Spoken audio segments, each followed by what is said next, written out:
Kudavelli walk కింద పంటలు ఎండిపోయినాయి, హల్దీ వాక్ కింద పంటలు ఎండుతున్నాయి.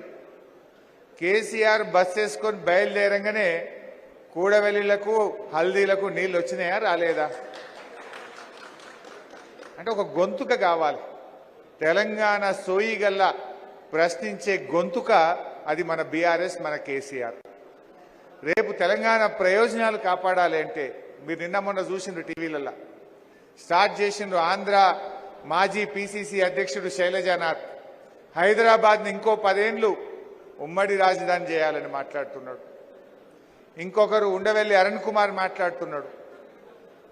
అట్లా చాలా మంది మాట్లాడుతున్నారు. ఇంకా రాష్ట్ర విభజన సమస్యలు ఉన్నాయి.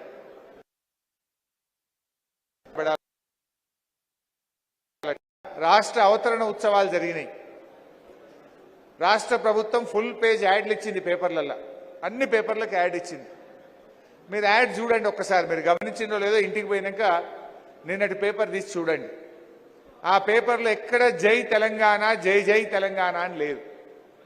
బీఆర్ఎస్ పార్టీ ఏ యాడ్ అన్నా తీసుకో, ప్రభుత్వపరమైన రాష్ట్ర అవతరణ ఉత్సవాలైనా అది ఇంకే కార్యక్రమం అన్నా కానీ తెలంగాణ రాష్ట్ర ప్రభుత్వం గత 10 ఏళ్లలో యాడ్ అంటూ ఇస్తే ఫస్ట్ పైన జై తెలంగాణ, ఇటు దిక్కు జై జై తెలంగాణ ఉంటుండే. కానీ నిన్న రాష్ట్ర అవతరణ ఉత్సవాల యాడ్లో జై తెలంగాణ పదమే మిస్ అయిపోయింది. ఆ రోజు సమైక్య రాష్ట్రంలో జై తెలంగాణ అనే పదం నిషేధించబడ్డది. కానీ ఇలా రేవంత్ పాలనలో కూడా జై తెలంగాణ పదం మాయమైపోయింది.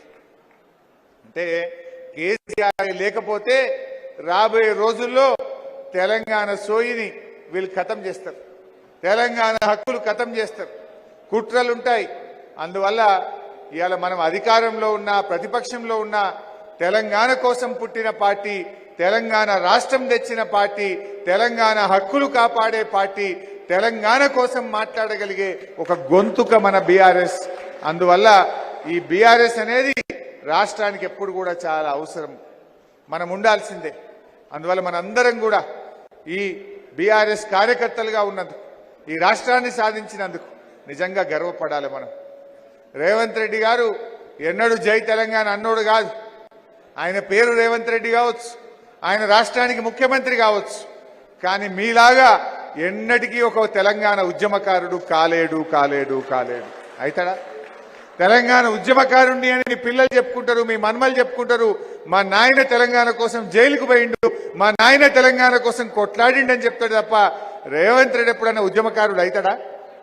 ఉద్యమకారుల మీద తుపాకీ గురిపెట్టిన తెలంగాణ ద్రోహిగా చరిత్రలో ఉంటాడు తప్ప ఏనాటికి తెలంగాణ ఉద్యమకారుడు కాలేడు.